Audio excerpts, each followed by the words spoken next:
وآواز بلند نعرہ صلوات اللہم صل علی محمد وآل محمد.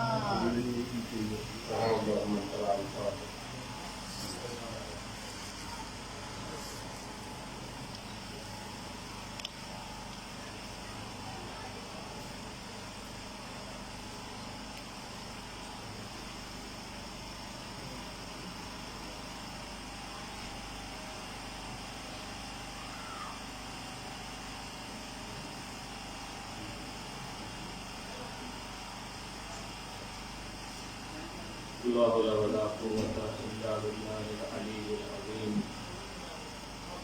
أعوذ بالله من الشيطان اللعين الرجيم. بسم الله الرحمن الرحيم. الحمد لله الذي كان موجودا قبل حدوث الأشياء ويبقى بعد فناء الأشياء واسمه دواء وذكره شفاء وبذكره تطمئن القلوب. ثم الصلاة والسلام على نبيه القرشي المكي الهاشمي مولانا ومولى الثقلين محبوب رب المشرقين والمغربين جد الحسن والحسين عبد القاسم محمد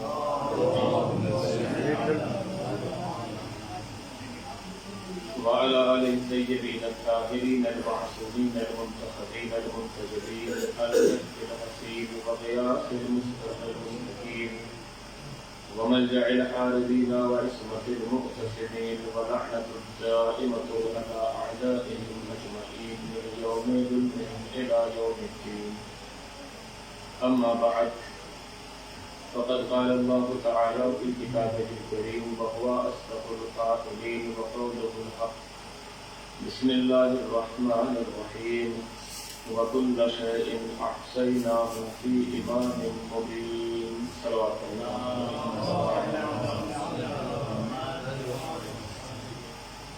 ایک مرتبہ سورہ اور تین مرتبہ سورہ توحید کی تلاوت کروا کر مرحوم کی روح کو ایثار کریں. مرحوم سید امید علی ابن سید اظہار حسین محمود.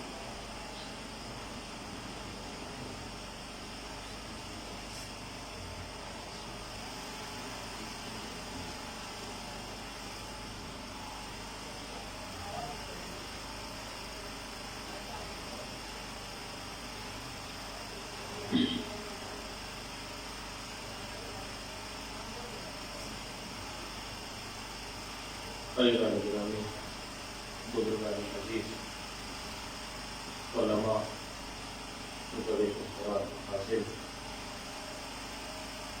جس آیت کریمہ کی تلاوت کا شرف حاصل ہوا،